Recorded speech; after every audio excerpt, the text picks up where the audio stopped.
마태복음 9장 1절부터 17절까지의 말씀입니다.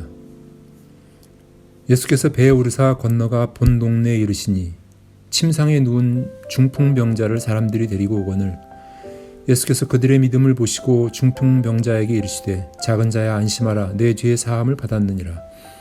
어떤 서기관들이 속으로 이르되 이 사람이 신성을 모독하도다. 예수께서 그 생각을 아시고 이르시되 너희가 어찌하여 마음에 악한 생각을 하느냐 내 죄의 사함을 받았느니라 하는 말과 일어나 걸어가라 하는 말 중에 어느 것이 쉽겠느냐.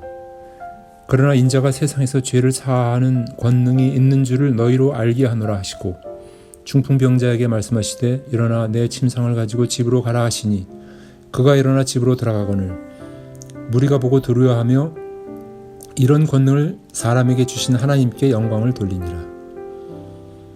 예수께서 그곳을 떠나 지나가시다가 마태라 하는 사람이 세관에 앉아있는 것을 보시고 이르시되 나를 따르라 하시니 일어나 따르니라.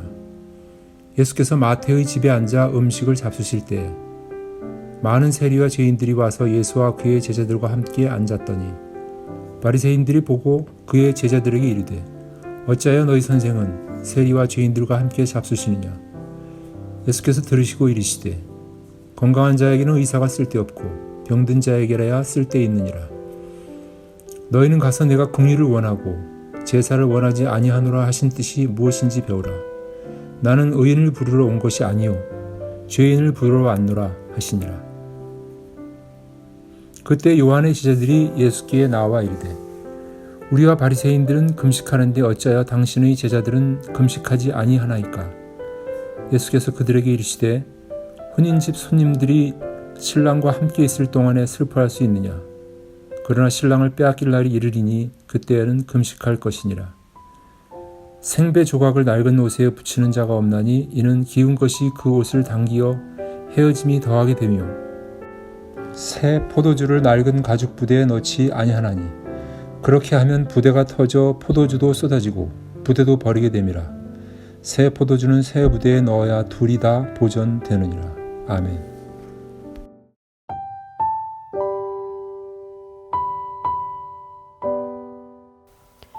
오늘 본문에서는 예수님의 죄 용서에 대한 권세와 더불어 당시의 많은 유대인들에게 충격을 주었던 예수님의 파격적인 행보에 대해서 볼 수 있습니다. 그 행보는 바로 죄인들을 용서하시고 부르시고 함께 하신 일인데요. 우리에게는 너무나 익숙한 예수님의 사역입니다. 하지만 당시 유대 사람들, 바리새인들에게는 너무나 상식 밖의 충격적인 일이었습니다.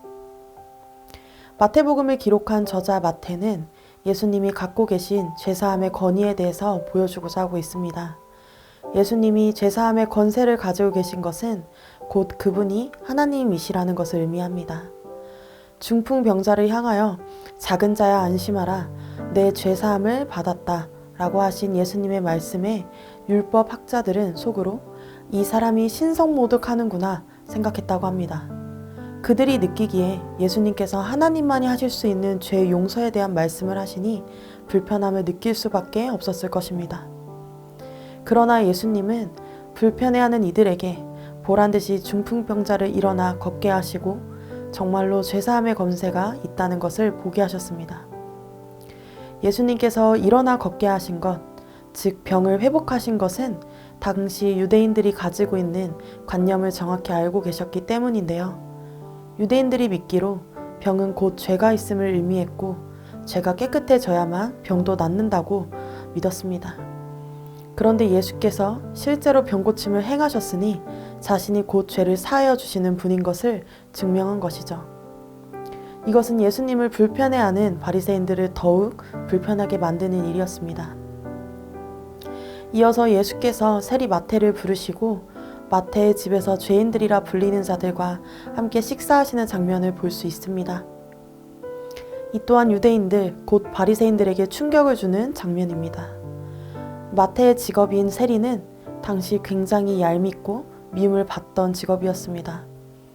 그런 자를 자신의 제자로 부르시고 함께 하시는 예수님의 행보는 바리새인들로서는 도저히 이해할 수 없는 모습이었습니다. 또한 거기에 더하여서 많은 세리와 죄인들이 와서 예수님과 제자들과 함께 식사를 하고 있습니다.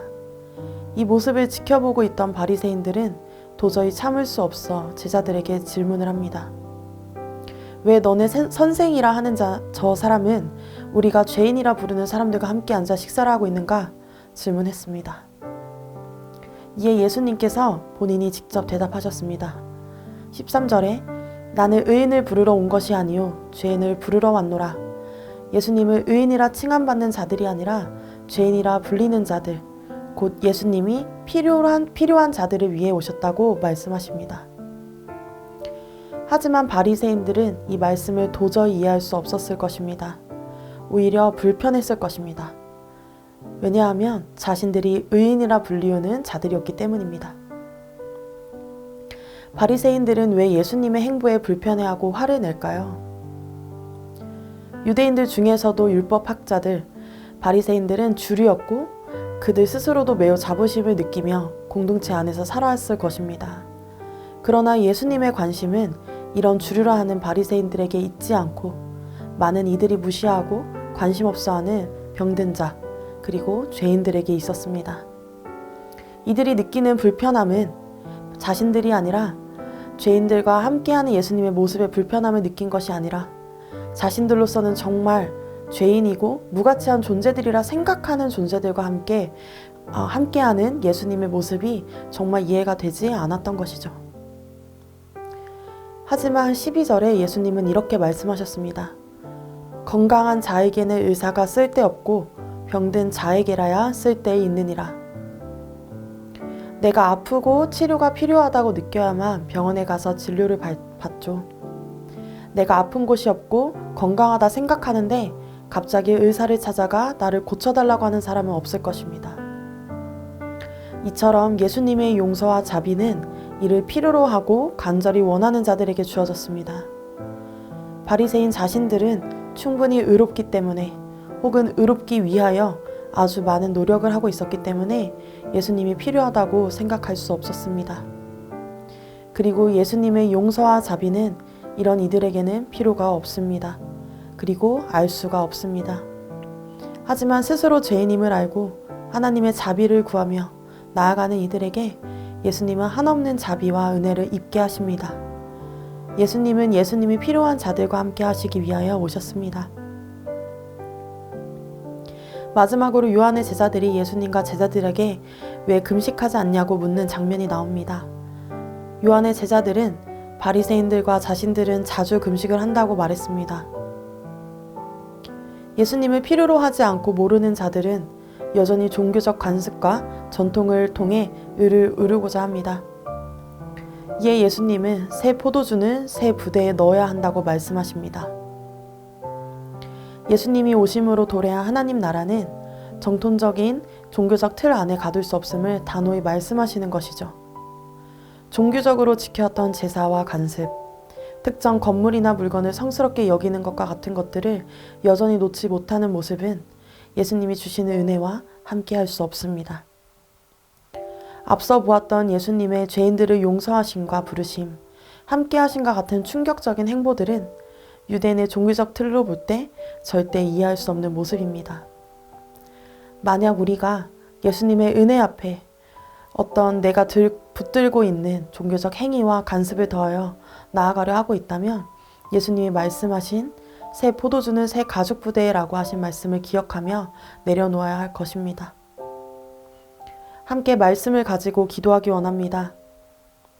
예수님이 필요한 존재인 것을 깨닫고 인정하며 겸손히 은혜를 구하게 하소서. 종교적 관습, 나의 신념을 내려놓고 한없는 은혜를 주신 예수님을 통하여서 하나님께 나아가게 하소서 라고 함께 기도하겠습니다.